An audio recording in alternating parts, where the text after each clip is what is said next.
Hola, bienvenidos a la primera entrevista de Expresión Libre, ¿ya? Yo soy Max y estoy acá con la profesora María Eugenia Horvitz para hablar sobre la contingencia actual de los movimientos feministas en la universidad y a nivel país. Profesora, muchas gracias por participar en esta entrevista. Yo les agradezco a ustedes que me permitan conversar sobre estos temas. Y nosotros estamos agradecidos que usted quiera también conversar con nosotros. Profesora, primero me gustaría saber que nos cuente un poco sobre su propia trayectoria en la universidad. ¿Qué hace usted en la universidad? Mira, en este momento yo soy académica aquí en el departamento de historia. Hago algunos cursos libres en un tema que yo he traído, que es la historia y cine, y hago cursos de historia europea, siglo XIX y XX. ¿Y lleva mucho tiempo en la universidad? Mira, es que llevo 2 tiempos en la universidad. Llevo uno cuando era ayudante, qué sé yo, y que nos echaron el año 73. Por lo tanto, tengo una parte importante primera, poquitos años, pero digamos en un régimen diferente. Y luego volvimos el año 92. Que no pudieron volver todos los profesores exonerados, pero fíjate que hubo un movimiento de estudiantes y muchos profesores también de aquí, de la facultad y en particular del departamento de historia, que nos permitió a algunos volver, como a Gabriel Salazar, a mí, a Andrés Gorrego.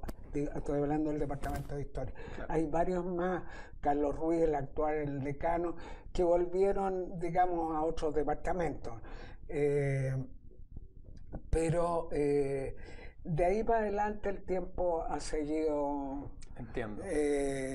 Sin dificultades, dijéramos. O sea, desde mediados de los 90 sin interrupción hasta el presente. Claro, aunque yo he hecho otras cosas. Estuve a cargo de los estudiantes de la universidad en la Dirección de Bienestar Estudiantil durante casi 10 años, ¿no?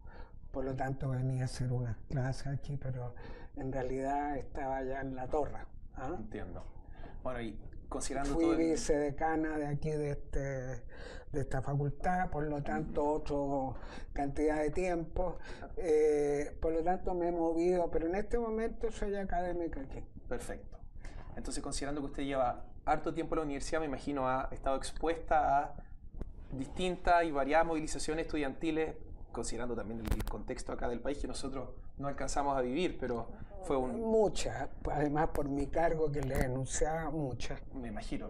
Entonces usted, considerando la contingencia actual, como adelanté al principio, ¿usted nos podría contar un poco cómo ha percibido, tal vez históricamente, el movimiento, el feminismo? Me imagino que usted también hasta cierto punto sí ha estado comprometida con los ideales feministas, pero yo no quiero ponerle palabras en su boca, pero nos podría contar sobre su relación. Es que depende cuando hablamos del feminismo, qué es lo que es el feminismo, primer asunto, porque hay movimientos feministas y sobre todo hay pensamientos feministas de muy alta calidad, como Simone de Beauvoir, por nombrarte, quien escribe uno de los primeros textos que lanza lo de la igualdad de género. Es decir, hay diferentes expresiones intelectuales. Claro.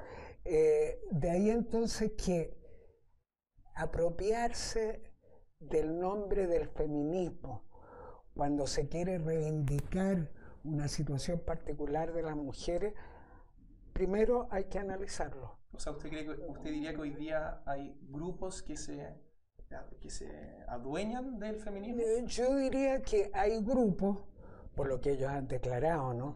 Que militan dentro de una estructura del feminismo, que son estructuras que pueden tener de repente una gran particularidad, que no se juntan con otras posibilidades del espacio público, con la política, etcétera. Esto de que lo que han declarado los movimientos aquí en el campo, que no son de izquierda ni de derecha, ¿no? Es decir, es como que fuera algo al margen. Claro, la tercera vía. No quiero asociarlo con el fascismo. Una tercera vía. Bueno, yo no voy a meterme. Está bien, yo tampoco. No sé si va a mi curso sobre el fascismo, pero te fijas, es autoritario en todo caso, ¿no? Y eso me molesta a mí, porque la igualdad de género es una gran causa, es de una muy gran importancia en los últimos 30 o 40 años. Por eso te nombraba a la Simone de Beauvoir, porque empieza toda una reflexión en su libro El segundo sexo, ¿no? Que es planetaria, por así decirlo. Aquí tuvimos grupos feministas en el terreno de la teoría y la militancia en un determinado grupo para pensar, y que escribieron cosas muy importantes como Julieta Kirchhoff. Entonces, no podemos mezclar una acción de un grupo que finalmente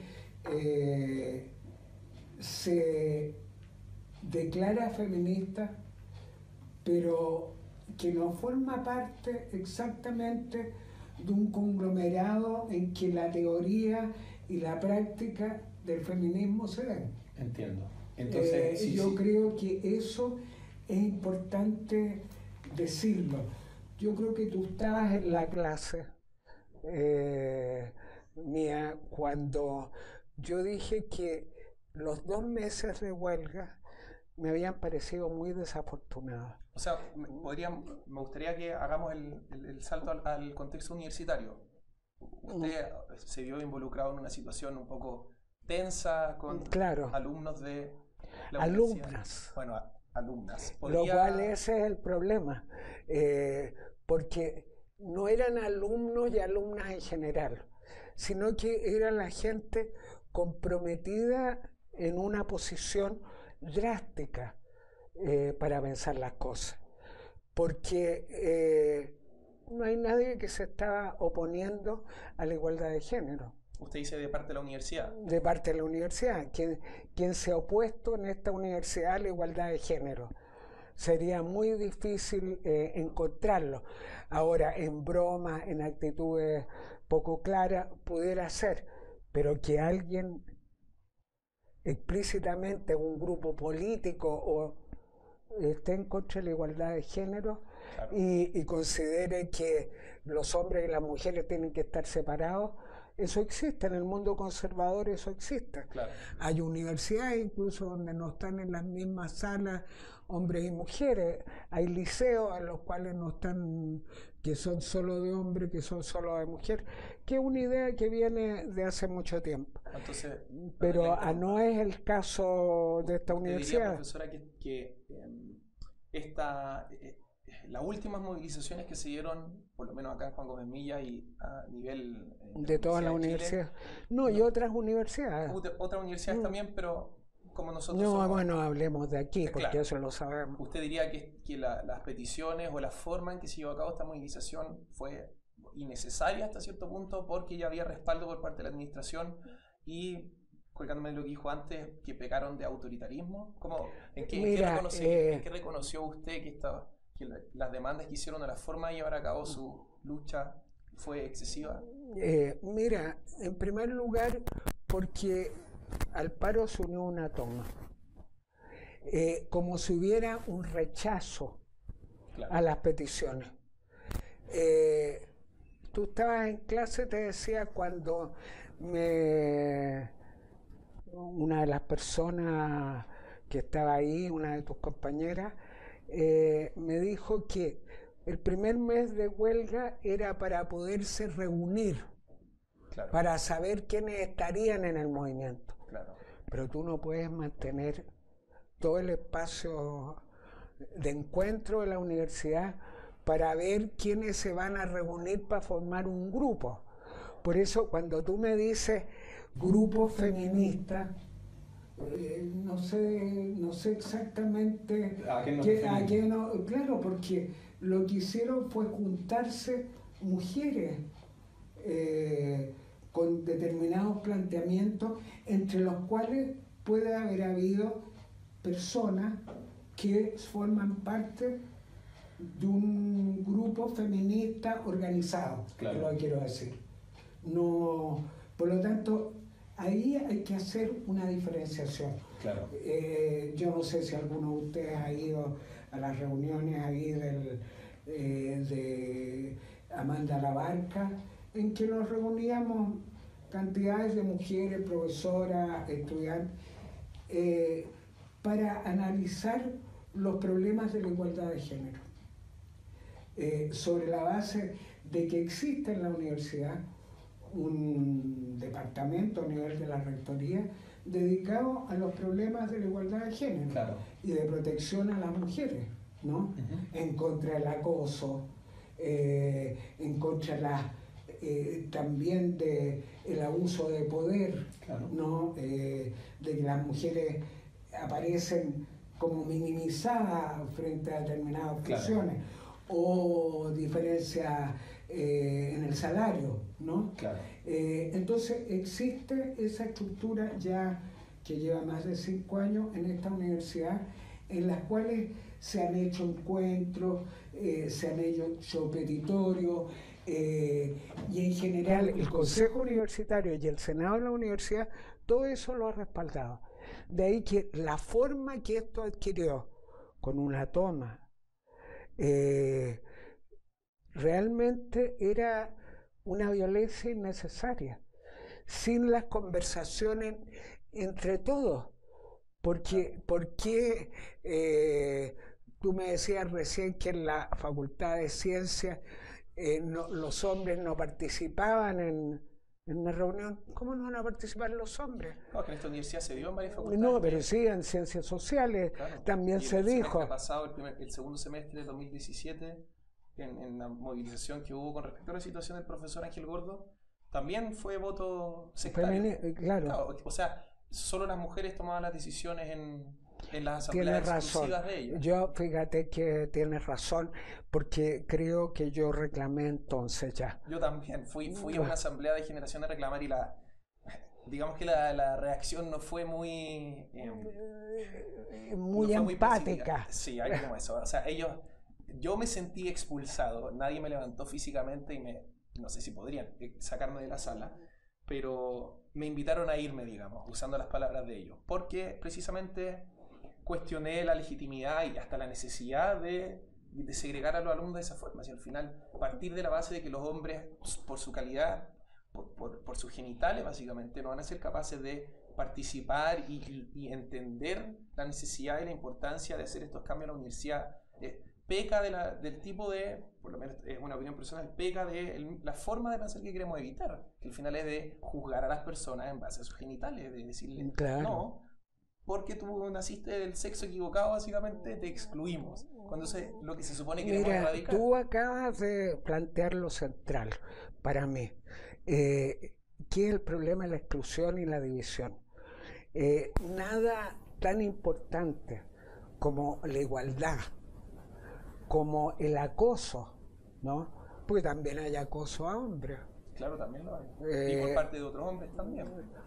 O sea, hay hombres que acosan hombres, también hay mujeres que acosan hombres. Mira, yo como estuve en ese cargo... ¿Usted lo vio?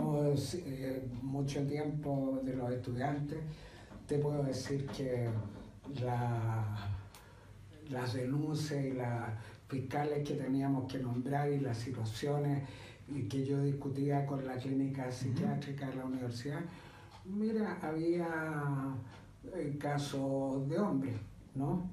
De acoso directo o indirecto, ¿no?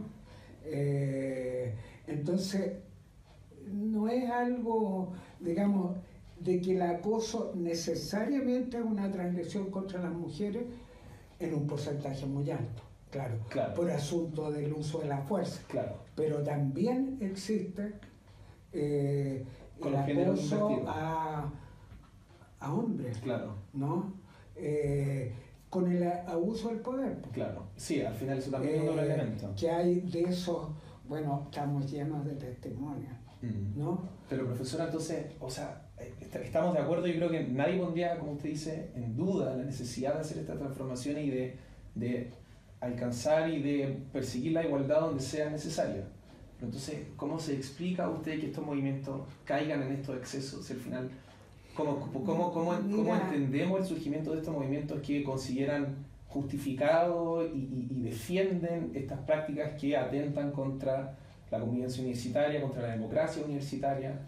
Mira, yo diría que lo primero que a mí me hace lejana a un movimiento así es una victimización de las mujeres, que no está unido a un saber y a una práctica política, como digo, que lleva ya, no el siglo, pero casi. Porque estamos hablando, cuando te hablo de la Simone de Beauvoir, estoy hablando de los años 50, claro, del siglo pasado, o sea, claro. Para usted es como la prehistoria, dijéramos, ¿no es cierto? Cuando hablo de la Julieta Kirchberg, estoy hablando de la época de la dictadura y los primeros años de la transición, luego, desgraciadamente, Julieta murió, que crea este movimiento. Aquí mismo hay varias profesoras que han formado parte de La Morada, que era un lugar de acogida de las mujeres por todas las transgresiones y la incapacidad, ¿no es cierto?, en el momento cuando existía la dictadura, de que se pudieran hacer los reclamos, fuera de que las mujeres habitualmente que son tomadas presas, habitualmente tiene una connotación sexual la forma en que son tratadas, ¿no? Que la violación, que el toqueteo, que lo que ustedes quieran. No estoy diciendo que los hombres, y para eso hay testimonios, también no claro. Reciban de repente uno que otro, como te dijera, agresión. Pero en las mujeres esto es lo habitual, ¿no? Por lo tanto, en La Morada se acogía a la gente, ¿no? La profesora Grau de filosofía, ella dirigió La Morada un tiempo importante. Y Julieta Kirchberg, que yo la nombraba, y que tiene textos que incluso sería interesante que en algún momento le echaran una mirada para ver otra visión que lo que ha aparecido. Entiendo. ¿Y por qué hablo de la victimización? Porque lo que hemos hecho las mujeres, las que podemos, porque también hay una segregación de clase, ¿no? O sea, eso es otro elemento que usted también considera relevante. Yo lo considero muy relevante, porque una cosa es la que estamos hablando todos nosotros aquí en la universidad, pero yo no sé en la población X cómo son tratadas, donde hay alcoholismo, etcétera. Claro. ¿Qué le ocurrió a una señora con sus hijos, ¿no? Con ese compañero que tiene, en fin, que está acostumbrado a maltratarla físicamente incluso. O sea, el problema de género claramente se cruza en distintas listas de la sociedad. Se cruza con el problema de clase, claro. ¿no? Ahora, sí. Como estamos hablando en la universidad y estamos hablando entre nosotros, aquí uno puede decir, mire, primero hay que ocuparse del total del género, ¿no? Y hacer relevante la necesidad de todas las leyes que van a la igualdad de género y a la protección de las mujeres. Y a la mayoría de estas mujeres, porque las que estábamos recién mencionando es la mayoría, ¿no?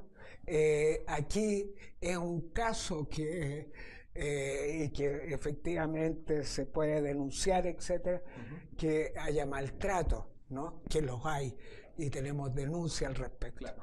Y entre los jóvenes y los viejos. Claro. Entre los jóvenes era donde a mí me tocaba actuar y no era extraño que llegara alguna niña a decir que había sido maltratada por su pololo, ¿no? Pero también había hombres, ¿ah? Porque el maltrato no era físico, pero sí era un maltrato, como tú acabas de hacer el gesto, psicológico importante, ¿no? Y que eso es parte de los problemas. Entonces, uno de los problemas. Pero entonces, profesora, ¿cómo, o sea, de nuevo, estaríamos de acuerdo entonces que hay problemas reales y urgentes que hay que solucionar? Exactamente. Actualizar el reglamento de acoso y los procedimientos, todo eso, se siente necesario. Hay pocas personas lo pondrían en duda, yo creo. Pero, ¿cómo explicamos entonces, si reconocemos la prioridad de ese tipo de iniciativas, no se siente como una correcta estrategia utilizar medios antidemocráticos o atentar en contra de los mismos procesos? O sea, nosotros le pusimos expresión libre al grupo porque consideramos que es, de alguna forma, es argumentable que es el derecho más importante de todos, porque todos los otros derechos hasta cierto punto dependen de la libertad de expresión para su defensa. Al final, las personas necesitan poder decir que sus derechos están siendo transgredidos para primero que se reconozca la injusticia y después para que se corrija.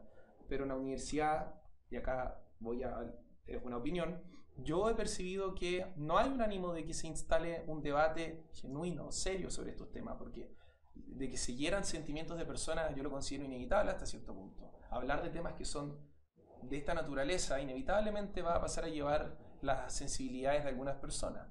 Pero para poder avanzar en estos temas, especialmente en una universidad, nosotros consideramos necesario, realmente necesario, que se den las discusiones como deberían. Mira, usted ha percibido, ¿cómo ha visto usted la disposición de estos grupos con respecto a el intercambio de ideas? Te encuentro toda la razón. Mira, en la medida que hay grupos que se arrogan determinadas defensas y cierran las posibilidades a otros, bueno, en ese momento está francamente en una actitud autoritaria y de rompimiento de la comunidad. Y no importa si la causa aparentemente es buena, pero esto de que las mujeres somos víctimas y por lo tanto tenemos un derecho especial sobre los otros, bueno, ¿de cuándo acá? Estamos en esta universidad donde el pluralismo existe, donde la comunidad es igual, claro. Se pretende. Y si alguien va a sufrir una transgresión, se dispone de todo para, digamos, que esa transgresión de alguna manera sea, usemos una palabra grande, castigada, claro. ¿no? O sea, yo no pretendo hablar por estas agrupaciones, pero yo me imagino dirían algo así como esto, que debido a que vivimos en una sociedad patriarcal y que hay una influencia patriarcal opresiva de parte de las instituciones, permitir la libertad de expresión y pretender que esta igualdad como liberal, como en el principio ilustrado, algo como eso, es un sesgo que tenemos, que hablamos desde nuestra posición de privilegio. Ahora, no digo que esta sea la postura de estos grupos específicamente, pero algo así me imagino sería su respuesta. ¿Qué le diría usted a las personas que utilizan el patriarcado, utilizan versiones del patriarcado que justifican ese tipo de prácticas? Porque al final mira, tienen algún tipo de trabajo intelectual detrás de lo que hacen. Oye, pero mira, el patriarcado efectivamente ha sido una forma cultural general en el mundo, no cabe la menor duda. Pero efectivamente, cuando se trabaja sobre la posibilidad de la igualdad de género y se hace como aquí en la Universidad de Chile, un importante esfuerzo en un movimiento de estudiantes y profesores, no hay que olvidarlo, para hacer un nuevo estatuto de la universidad, para centrarse fundamentalmente en el pluralismo y la igualdad. Cuando tú creas todas las instancias para que haya los reclamos que son necesarios, para que haya los puntos de encuentro, para que haya debates abiertos, que no se encubra lo que ha sido un maltrato evidente, Claro. ¿no? Ahora, que pueden haber casos, indudablemente, mira, los acuerdos se hacen porque hay casos y que pueden en un momento dado ejercerse un poder para silenciar, por supuesto. Bueno, pero en la medida que tú abres, y ponte tú, yo veo una asamblea de ustedes, de hombres y mujeres, y me gustaría, porque si hay algo que pueda haber ocurrido, sería muy importante que hubiera hombres y mujeres en contra de ese abuso. Claro. Ahora, te pongo el caso que a mí me ha dejado y con el cual yo he reclamado bastante, lo del profesor Gordo. Mira, yo estaba en ese momento con un permiso médico. Bueno, y voy a una reunión a la Casa Central y veo, yo no conocía al profesor, todavía no lo conozco porque estaba con permiso, me había quebrado un brazo aquí justamente, bueno, y veo las pancartas, veo por todas partes, yo digo, pero ¿quién es? Mira, tanto es que yo creí que no era chileno, que era español, no sé, inventé yo esa. Me dicen, no, si es chileno, si es de tu departamento, me dicen ahí en la Casa Central. Bueno, pero todo esto que se dice se ha aprobado. Bueno, pero para contextualizar un poco, el profesor Gordo es ex profesor de esta universidad y de esta facultad que fue acusado informalmente por redes sociales de cometer una serie de delitos y... De maltrato parece ser a su familia. Pero prefiero que dejemos los bueno, detalles al margen. Pero eso es lo que se dijo. Sí. Y fue separado de sus funciones después de protesta. No, él no fue nunca separado por la universidad. Bueno, él no sé renunció. cuál es el mejor, renunció, pero no, porque la universidad, mira, la institución no podría jamás, frente a una acusación no probada, haber podido tomar medidas. Claro. No, él, dado este desamparo en que se encontró, Claro. Esta falta de respeto sobre hechos que nunca habían ocurrido. O ¿Tú por te lo das menos cuenta? Que no se había demostrado que habían ocurrido. Bueno, primero cuando se lanza el movimiento no había ninguna demostración, pero después, cuando se prueba que todo esto es una falacia y una situación, digamos, familiar de él y qué sé yo, que ha sido sancionada por un tribunal, no hay ninguna explicación.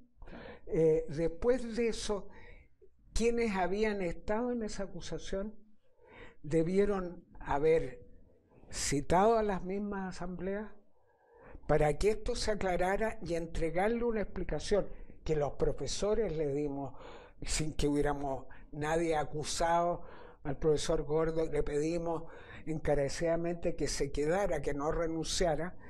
Sin embargo, la gente que había lanzado estas acusaciones, ni una palabra. Claro.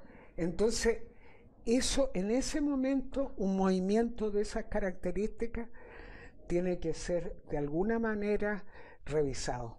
Y se enmarca en un problema más grande que tiene que ver con la creación de esta arma reciente de las redes sociales de poder enjuiciar a alguien públicamente, sin transparencia, sin consecuencias para quienes lo hacen. Es como blandir un sable gigante que puede derribar edificios sin que nadie se haga cargo de ello. Es anónimo, a mí me espanta porque es muy destructivo. Al final es virtualizar el poder de las masas. Todos se suman a esta sed de venganza y eso lo queremos. Para nosotros es parte del problema que ocurre con esto, no solo con estos movimientos, es un problema que existe en general en la sociedad. En general. El precio que se paga por transgresiones ante el ojo público es altísimo, altísimo, independiente si la persona es culpable. Y por lo mismo me gustaría preguntarles sobre un tema que conecta con ese, y es que nosotros consideramos que esto es una problemática que ha planteado un autor que a nosotros nos interesa bastante, que se llama Jordan Peterson. Y una de las ideas que él ha propuesto es que es relativamente fácil reconocer cuando la derecha está yendo muy lejos.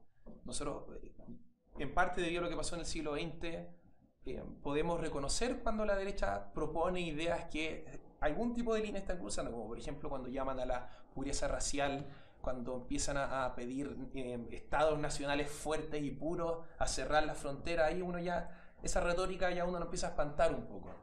Pero que no existen, o por lo menos no son tan obvios los mecanismos para reconocer lo mismo en la izquierda. Ahora, alguien podría decir que no existe el exceso en la izquierda, pero sería un poco difícil defender una afirmación como esa. Por supuesto. Porque considerando el siglo XX, vimos claro, el exceso de la izquierda. Entonces, la pregunta que yo le haría es, bueno, ¿cree usted que existe el exceso en la izquierda? Si es parte de lo que ocurre, si ahí podría estar parte de la explicación de lo que vemos ahora, porque a mí en lo personal me parece que esta lucha se agarra, toma interpretaciones, toma planteamientos ideológicos extremos, absolutamente extremos, que se desprenden, por ejemplo, de la realidad, no les interesa la congruencia científica, por ejemplo, en el momento de plantear sus demandas. Entonces, ¿qué le parece a usted esa noción y la compartiría? ¿Qué diría usted? Mira, primero, estos movimientos nada tienen que ver con la izquierda. ¿Usted diría que no vienen de ninguna, ese lado? No. ¿Hay feminismo de derecha participando? Hay feminismo, como ellos mismos lo han dicho y declarado, no es de izquierda ni de derecha. Claro, aquí caben todos.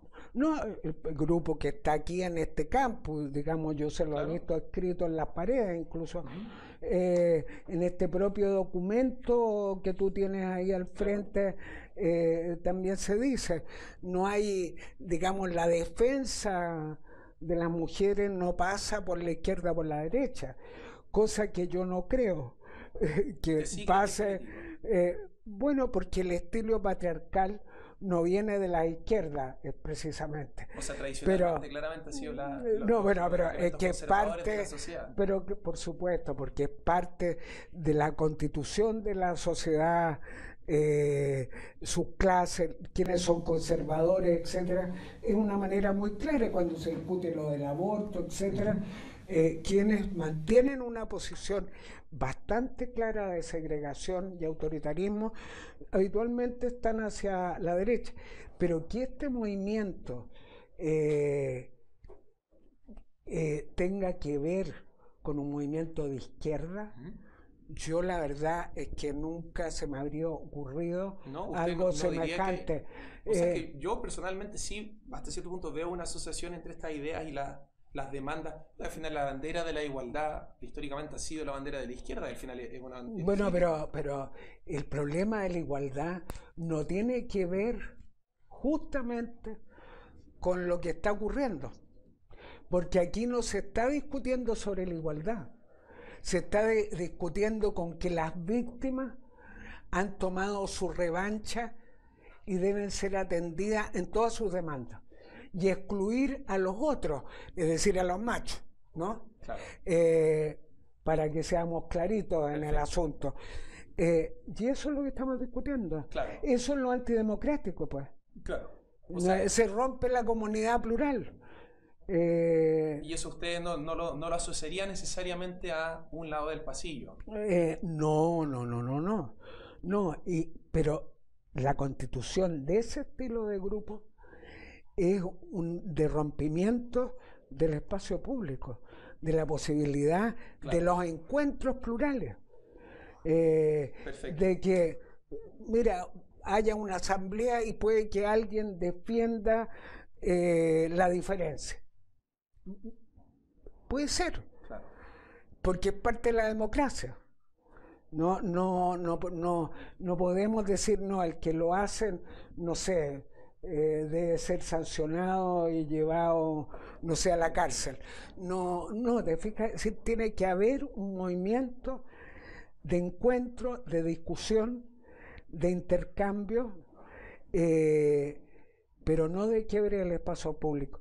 Mira, a propósito de la izquierda, hay un texto de Hobsbawm, que te lo recomiendo, que está en ese libro que yo los hago leer a ustedes, que es Historia Reciente, Años Interesantes. Y él se refiere a lo que son los movimientos exclusivistas de rompimiento del espacio público. Se refiere tanto al ecologismo absoluto como al feminismo absoluto, ¿no? Porque son de rompimiento de la posibilidad del encuentro, del intercambio. Claro. Por eso te digo que no tiene nada que ver con la izquierda.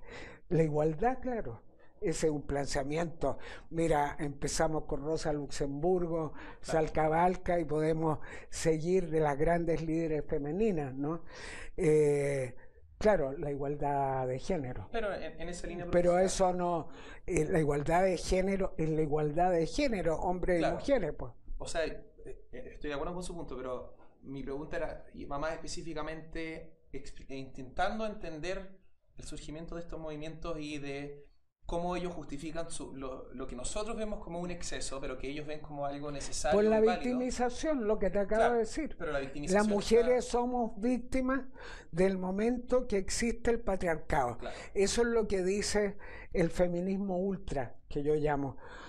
Desde que existe el patriarcado, no hay ninguna posibilidad de romperlo. Pero la educación sirve de medio, bueno, la familia, la educación, la universidad, lo que sea. Pero en esa línea, profesora, parte de la justificación que nosotros encontramos en este manifiesto, por ejemplo, el manifiesto y propuesta de igualdad de género de las académicas de la Universidad de Chile, parte del análisis que ellas hacen es casi que textualmente sacado de Foucault. Y Foucault es considerado un autor, no quiero decir un autor de extrema izquierda, pero es definitivamente un autor de izquierda. Era un ex marxista. Su forma marxista, en realidad, podemos dejó decir. De serlo. Dice pero... él tuvo quiebres con los marxistas claro. en Francia, pero su análisis definitivamente responde a visto desde ese lado del espectro político. Y eso es parte del análisis que están utilizando para armar la narrativa con la que utilizan para justificar las demandas que hay, por ejemplo, en este manifiesto.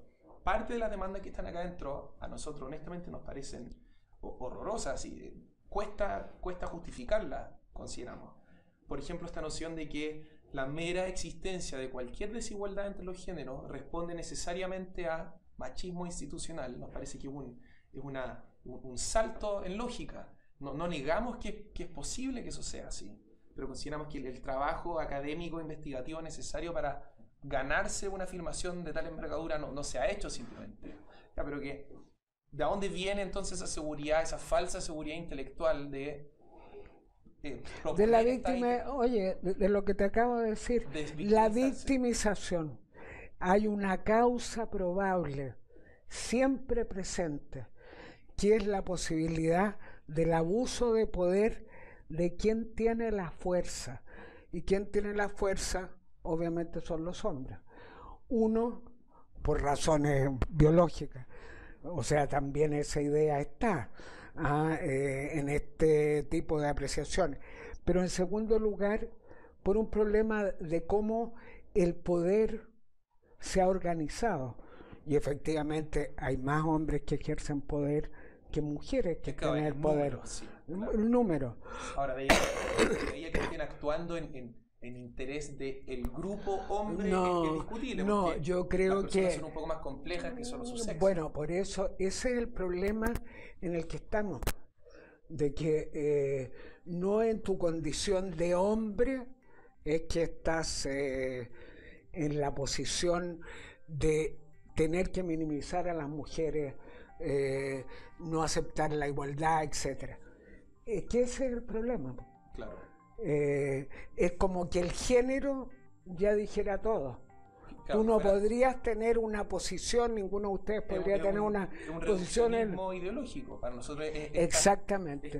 Tú lo acabas de decir. Es ser miope. Claro. Es un reduccionismo monocausalista de la complejidad de la sociedad. Colapsa todo en una categoría de análisis y pretende que con esta única beta es capaz de explicar todo lo que... Claro. Mira, es que efectivamente el llegar a la conclusión de que el espacio público no es un espacio de confrontaciones,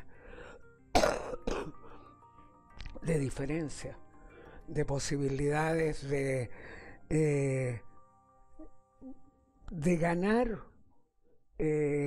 posiciones, claro, como el de la igualdad. Es como creer que siempre es un espacio manipulado. algo como eso.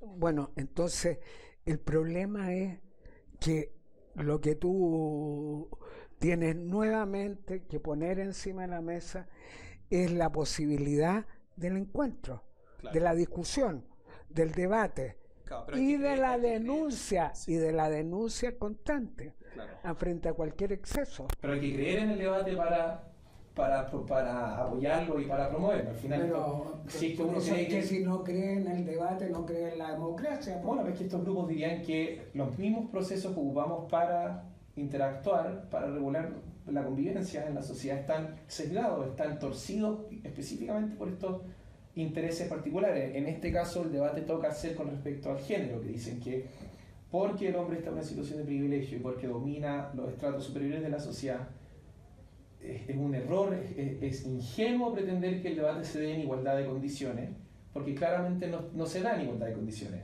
Ahora, nosotros creemos que hasta cierto punto eso es parte de la verdad, pero ningún debate se da en igualdad de condiciones, entre comillas, porque si uno ve el género, la clase, la raza, la altura, el coeficiente intelectual, de dónde son tus papás, o sea, hay mil formas de cortar la identidad de un individuo, y eso toca con un tema que también es importante, que en inglés es identity politics. Lamentablemente todavía no lo hemos adoptado al castellano con un concepto relativamente oficial. Digamos, la política identitaria, que son estos grupos colectivistas contemporáneos que en vez de basarse solo en la clase o solo en la raza, que han sido banderas anteriores, dicen que los individuos, o sea, la identidad individual existe en cuanto forma parte de un colectivo, por eso son colectivistas, pero que las opresiones se suman, que uno es ser mujer afroamericana, ser mujer de una minoría sexual, se suman estas categorías que te dan puntos, por decirlo así, de opresión, y eso en parte te da ciertos,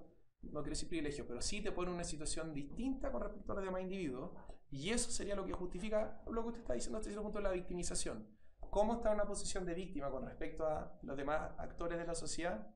Entonces se justifica pasar a llevar la democracia, pasar a llevar el debate, bueno, porque no es debate libre. Al final, nosotros creemos que es una forma muy venenosa de ver la sociedad, porque inevitablemente lleva al colapso. O sea, si uno rechaza los mecanismos que existen para encontrar acuerdos, para solucionar los problemas, entonces todo degenera la violencia. ¿Qué opina usted? Mira, es que justamente ahí está el problema. O tú te atienes a mejorar los procedimientos democráticos, que la democracia es algo difícil. Tuvimos que hacer una dictadura, ¿no es cierto? Y la transición a la democracia ha sido difícil. Hay poderes, ¿no es cierto?, que hay privilegios que no quieren perder. Pero todo eso es una lucha política. Sin la política no existe nada. Con las tomas de posición, no estoy hablando de la política en el sentido de que los partidos... No, estoy hablando de cómo hacer política, que es la participación en el espacio público. Claro. Y que es la única posibilidad que así sea la igualdad de género. O sea, la igualdad en general, la libertad en general, tú las defiendas y entres directamente en la confrontación con quienes están en las posiciones distintas. Claro. Pero no el buscar garantías, por eso te digo la victimización, garantías anteriores al intercambio de las posiciones, eso hace que haga muy difícil la posibilidad del ejercicio político. Claro. Porque la igualdad de género es un ejercicio político. Pero si yo utilizo la victimización, las mujeres tenemos todos estos derechos porque hemos sido ancestralmente, desde Adán y Eva, víctimas. No, es que estamos en el siglo XXI, en el cual las mujeres hemos logrado pararnos. Por eso yo hablo de estas líderes femeninas, que eso es lo que plantearon encima de la mesa. Tenemos que ser, debemos ser, ¿no? Entonces, cada vez que nos metemos en este terreno, es como que tú recobraras tu posición de víctima.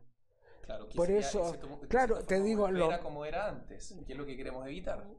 Exactamente. Entonces es revertir hasta cierto punto lo que ganaron las oleadas Las oleadas que venían anteriores, claro. Pues. Recuerdo en los 50 o 60, no sé muy bien la fecha, una autora que a nosotros también nos gusta que se llama Camille Paglia, que Sí. es una autora que se identifica como trans, y ella escribía que una de las reivindicaciones que pedían era que pedían el derecho a arriesgar ser violadas. Y sé que suena extremo, pero era parte de por qué lo ponían de esa forma, porque existía un Estado y una burocracia universitaria paternalista que pretendía que tengan guardianes cada vez que caminen de un punto a otro en la universidad, que en ningún instante las deje solas, que todas sus interacciones estén sobrevistas por organismos universitarios. Y ellas decían, suficiente para nosotros.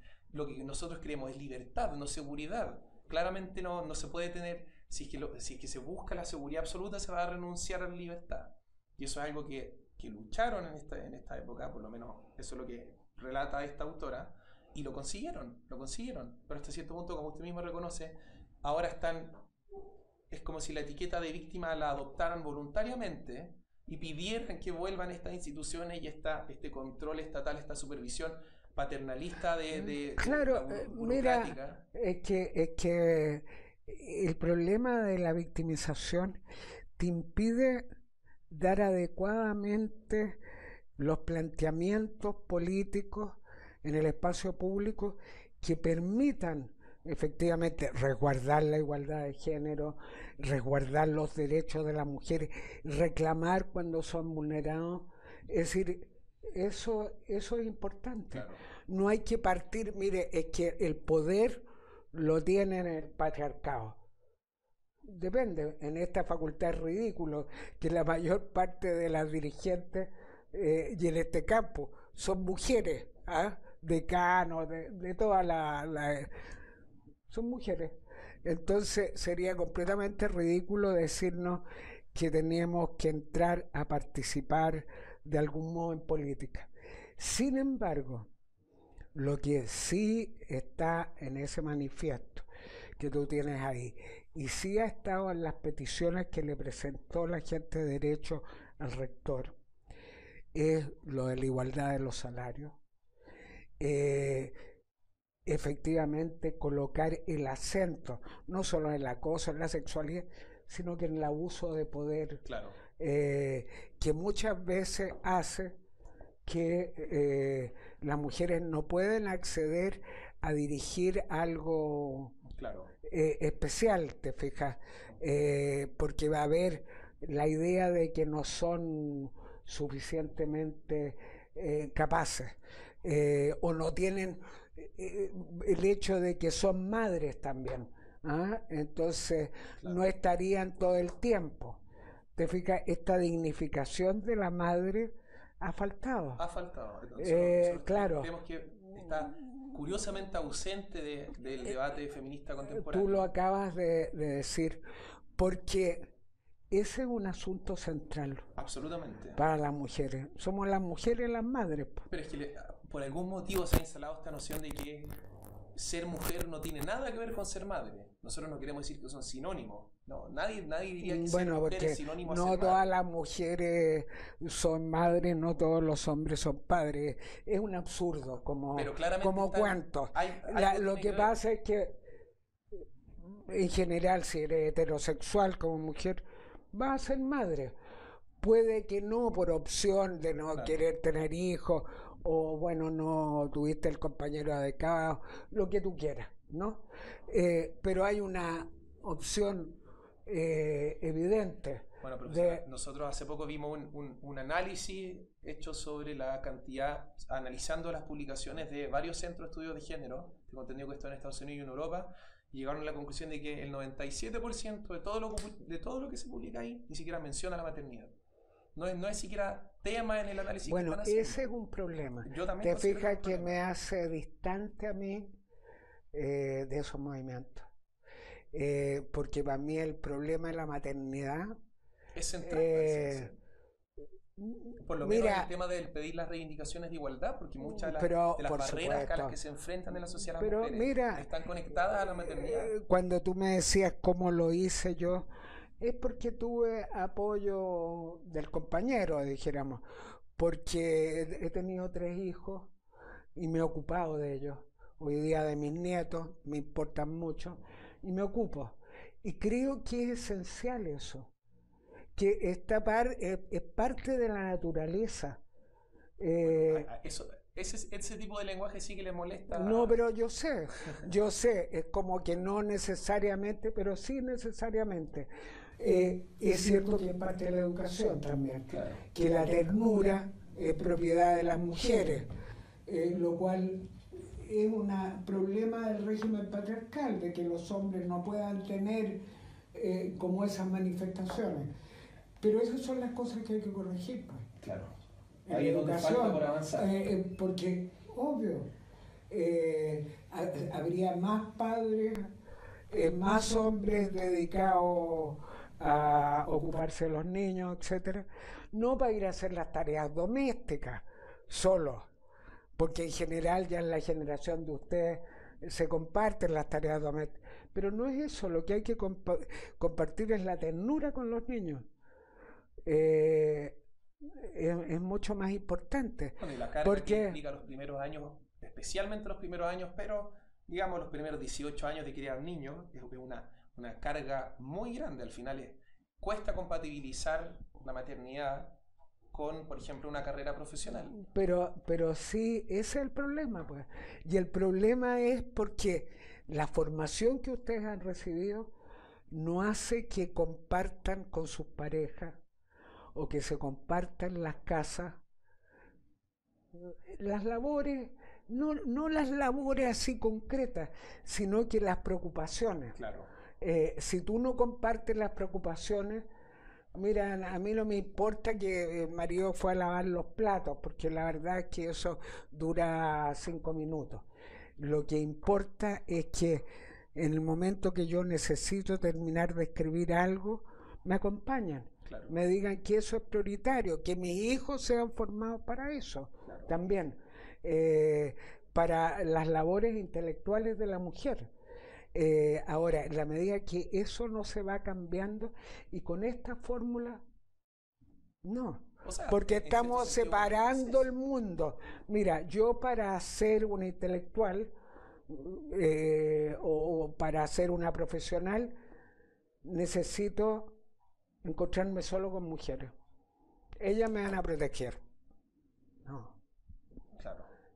Va a ser el espacio público, va a ser el encuentro, va a ser la formación común, y a eso tenemos que propender, pues. Estamos de acuerdo. Y eso se conecta con la última pregunta importante que le queremos hacer, profesora, que es que... Acuérdate que tengo que partir. Por eso podemos cerrar con esto. Usted, sé que suena una pregunta absurda, pero ya no sabemos, como ya no es obvio que va a responder la gente, tal vez mejor hacerla. ¿Usted cree que la ciencia es parte necesaria de este debate? ¿Cree que al momento de tratar con fenómenos sociales complejos es, por lo menos parte de la respuesta que encontremos, necesita remitirse a lo que nos indican las ciencias sociales, a lo que se desprende del análisis serio, estadístico de estos fenómenos?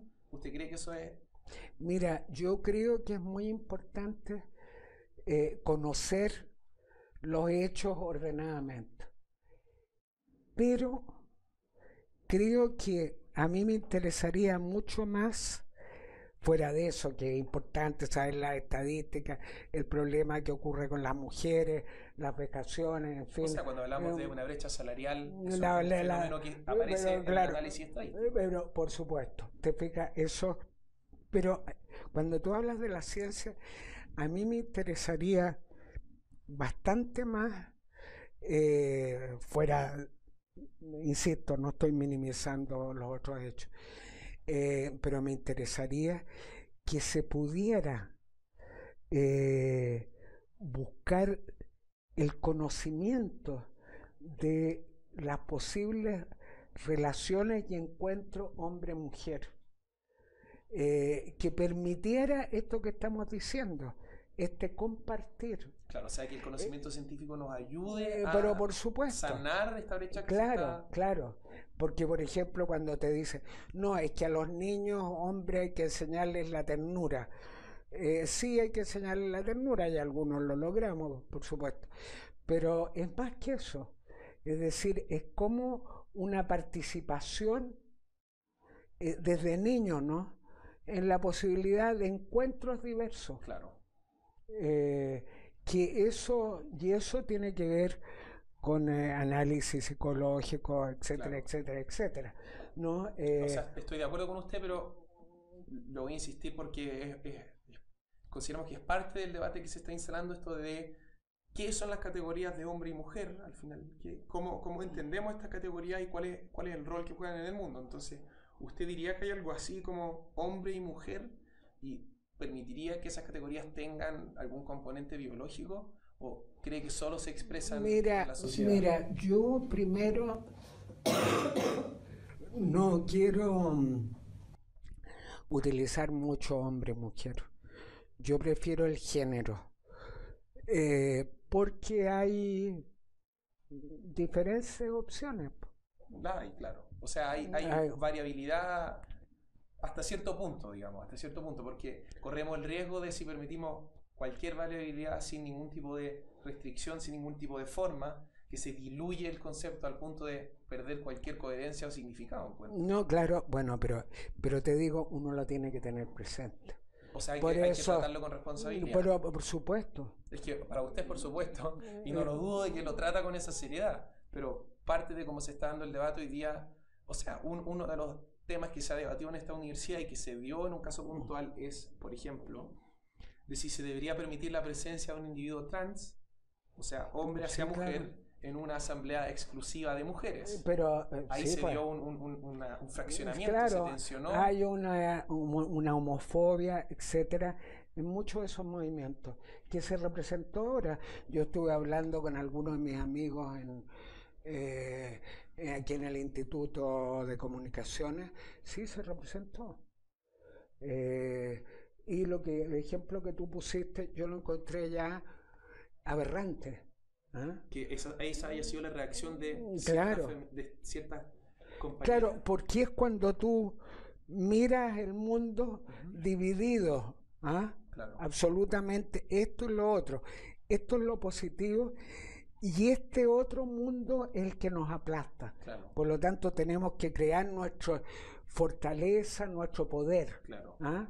Por lo tanto, por eso se habla del poder femenino, ¿no? Yo no sé, uno de estos días los hombres van a hablar del poder masculino. O sea, y ahora sonaría como un chiste, pero una de las preocupaciones que tenemos nosotros es que si se instala el debate en esos términos, van a haber actores en la derecha que realmente van a salir a jugar, pero van a salir a jugar para ganar. No van a tolerar como intentar el diálogo, eso no. O sea, si los términos que quieren tener el debate son esos, bueno, entonces van a salir a luchar. Claro, tú tienes toda la razón de que después de todos los esfuerzos, porque hay mucha gente que participa en estos movimientos, la gente que estaba aquí en el Amanda la Barca, etc., lo hace en la búsqueda, te fijas, de un compromiso en la universidad de esta igualdad de género, claro, ¿no? Y que se corrija todo lo que efectivamente no permite la igualdad de género, ¿no? Sí. Entonces, si tú te sales de ese margen, efectivamente te lleva al hecho de que, ¿por qué? Si hay poder femenino, tendría que haber poder masculino. Y enfrentémonos, ¿no?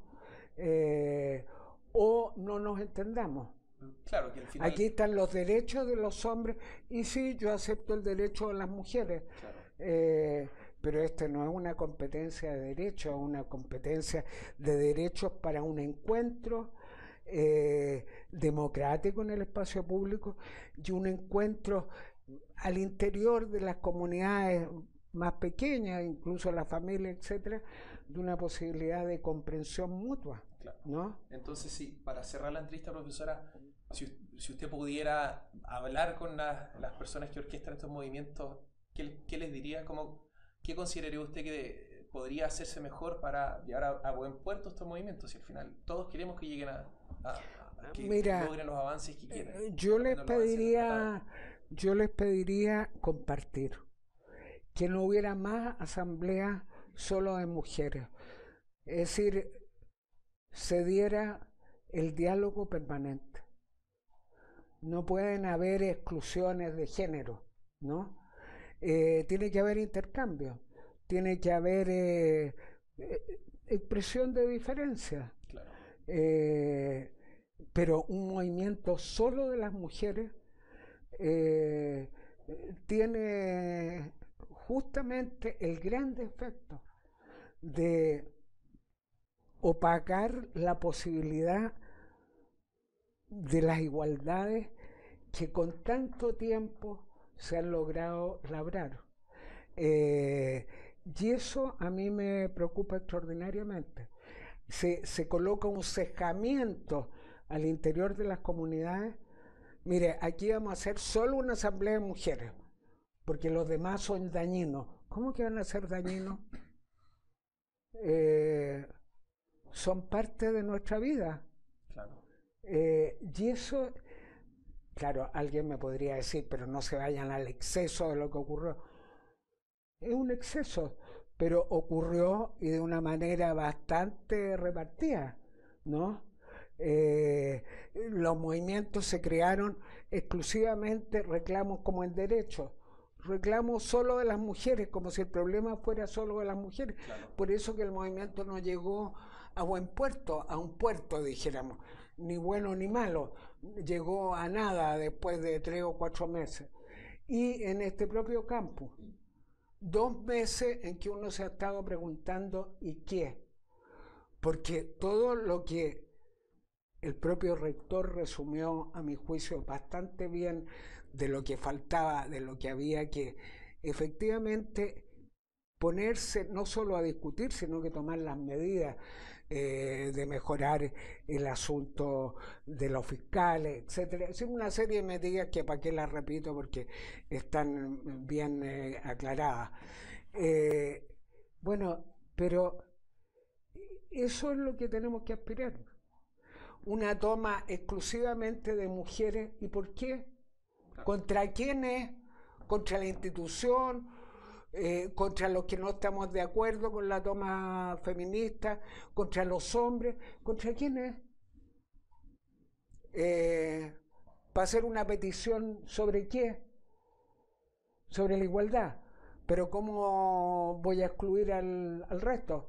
Si estoy pidiendo igualdad. O sea, son una cantidad de contrasentidos que tienen que ver con la necesidad de crear un movimiento. Claro.